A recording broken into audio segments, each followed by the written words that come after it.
I don't know of another partnership like this in the dance world, because the dramaturg choreographer is kind of like that.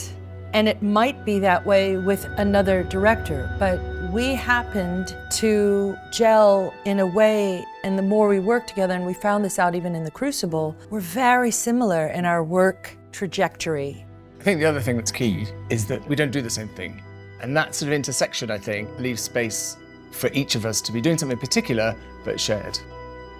This shared responsibility is freeing, it allows space. These are all places where I feel very comfortable creating. We'll tend to begin with either a play or a book that we've shared together. And then we'd begin writing a treatment. And that necessarily entails a lot of choices about what it is. Like with Emma Bovary, we can't do the book in an hour and 5 minutes or whatever, you just can't do it. So then it's that conversation about what is the world we're building, or what is the story, and trying to find a visual, experiential language that will build through a treatment. So by the time we get to a studio, we've both got the same world in our heads. Narrative and music drive me in how I understand my movement language. I work very often with the idea of true tactility. Dancers are touching, and we're touching all the time, but sometimes the truth of that touch is lost because it's all the time. So I work with gesture, how various parts of the body create the story. Letting it go like that, the story stops. Exactly. So what is that? Are you moving something out of the way so you can be moving forward?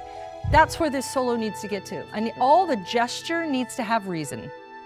I work with the classical ballet vocabulary because I love it and it's full of precision.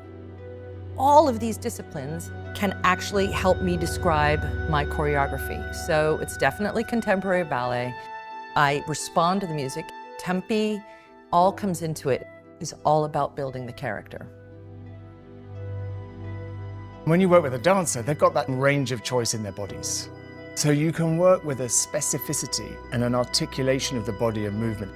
Helen can look to generate a motion that's coming out of someone's shoulder blade, to move across their back with a sort of transition into their core. You can start to create a kind of clarity of storytelling through the body in a way that's very defined and very precise, and yet they work with this repeated precision that non-dancers, it's nearly impossible.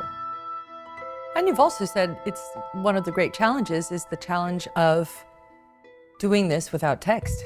Sure. As a director of theater and opera, right? And so that precision you're talking about, if I am starting from the shoulder, there's a reason, there's something there. It's a twitch from something I'm upset about, or Emma is, and so that twitch starts, and then it goes into a movement.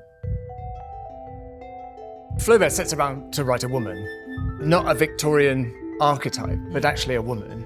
One of the things that makes it feel so modern when you read it, I think, and I think we're leaning into a bit, is that without knowing it, because he didn't have the kind of Freudian architecture of psychological language, is he's writing someone who has genuine mental health problems. One of the things we agree with is that one of the things that dance can communicate brilliantly is feeling, is experience. And it can be very direct in the communication of that to an audience.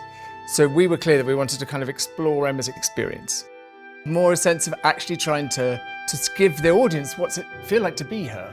And that dance and the metaphorical language of dance, the abstract nature of dance, means you can do that very effectively. Hope has an excellent eye.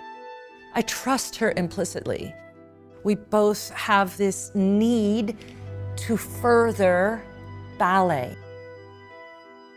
When you're given the opportunity as a team to make a piece, it's a sort of extraordinary act of trust by the company and by all the dancers involved and by Hope.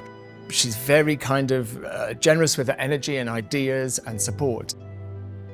It's also extremely challenging in the best way to do Emma Bovary honor.